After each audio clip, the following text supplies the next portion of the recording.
Ngayon naman sa Cobar ako. So mag-iikot ako dito, explore natin kasi nag-iisang araw pala ako ngayon dito. Hanapin ko kung saan dito may malapit na mga mabilihan ng kung ano-ano or tindahan. So explore natin malapit na area dito sa likod ng accommodation at sa harap ng accommodation. So ikot muna ako dito. Every time kasi nililipat ako sa ibang lugar, I try to explore the area.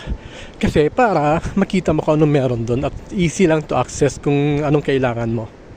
At itong area ay mostly for the cars. Wala tayong kailangan dito. May Bukari restaurant. So mga kapsa-kapsahan pwede dyan. So mas prepared ko yung Shawaya Khalid compared sa Bukari. Mostly dito residential apartment, and then for the cars, accessories dito, repair, ganun lang. Meron supermarket ay nakita dito. Yan. Ito number 1 itong kailangan. Tubig. Ang dami, kasi marami ako minom ng tubig. Ang bigat. Babalik tayo sa accommodation, medyo malayo-layo pa. Andun pa bandang area.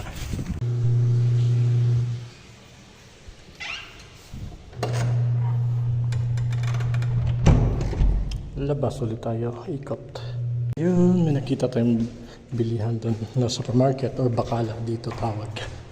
In Arabic yung ano dito, sari-sari store, bakala lang. Labas ulit. Ayan. Dati may supermarket din dito. So, tignan ko nga. Friday ngayon kasarado yung mga establishment dito. So, wala na to, sarado na. At ang layo ko na! Ito may nakita tayo parang kamsa-kamsa. So may malapit dito, medyo malapit na parang kamsa-kamsa. Yun. Bye.